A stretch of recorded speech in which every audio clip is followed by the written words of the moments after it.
Yo, what's going on, everyone? Welcome back to the channel. It's your boy Jingle. Welcome back to another episode of Thriller Video Thursday. We are on episode 10 today. It's crazy to think that we've been doing this for 10 weeks now. So for those of you that don't know, about 10 weeks ago, I picked up a massive haul of the Thriller Video VHS tapes hosted by Elvira, and I got the complete collection in one fell swoop. That was one of my goals of this year that I set for me, and right off the rip, someone listed a collection for sale, so I just bought the whole thing. Check that off the list. So I'm super excited to get into this today. But before we get into it, please remember to like and share this video and subscribe to my channel if you haven't. If you're interested in more horror content, stay tuned because I have a lot more on the way. So the Thriller Video movie that we are going to be talking about today is called The Two Faces of Evil.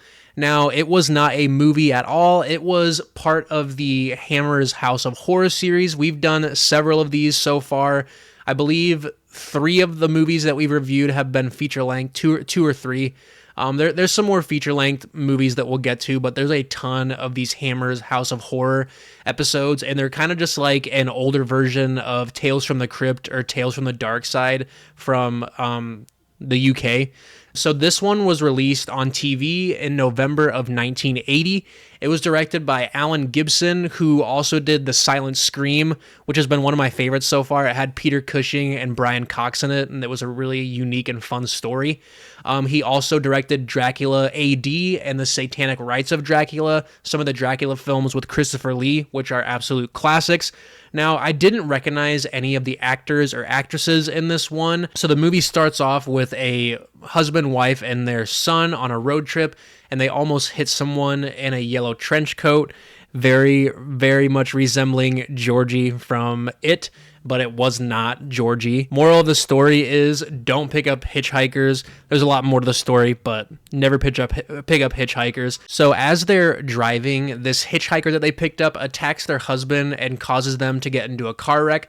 And the wife wakes up in a hospital and she finds her son and doesn't know where her husband is. Well, they end up finding the husband in a hospital bed and he's all sorts of messed up and he's in a coma, and the doctors have no idea what happened to the guy that attacked him or what the wife is talking about, because she's like, we picked up a hitchhiker, something's wrong, I saw this man attack my husband, and they're playing dumb and have no idea. The majority of this episode is pretty much just his wife having flashbacks of her husband being attacked, and finally the husband gets to come home and she starts noticing like the body parts of the attacker on her husband after he comes home.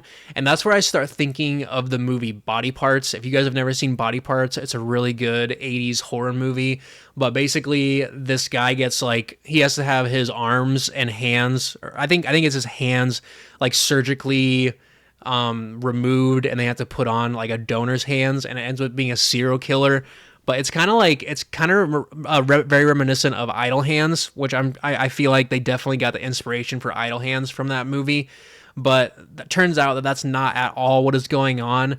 So they start talking about doppelgangers. She goes to like this doctor and he starts telling her about doppelgangers, which I've always been a big fan of doppelgangers. It's really creepy. Like the Jordan Peele film Us is all about doppelgangers, and it's a modern day classic in my opinion. So it turns out that her husband that has been with her is actually a doppelganger. At least she thinks that. And he's got like these like rotting teeth and all these cuts on him and stuff, and it's really well done.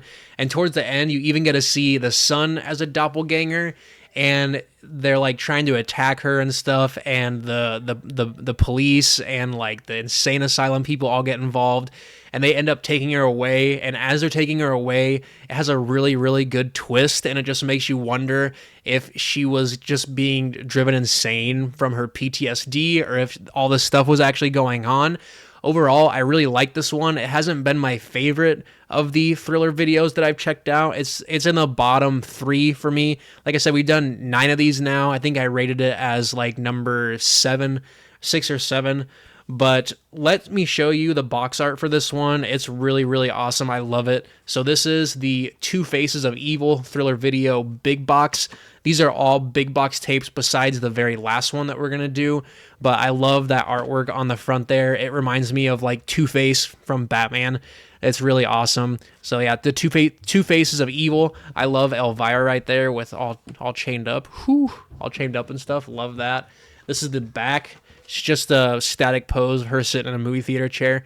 I'll read you the back of it. So it's starring Anna Calder Marshall and Gary Raymond, which, like I said, I didn't recognize them at all.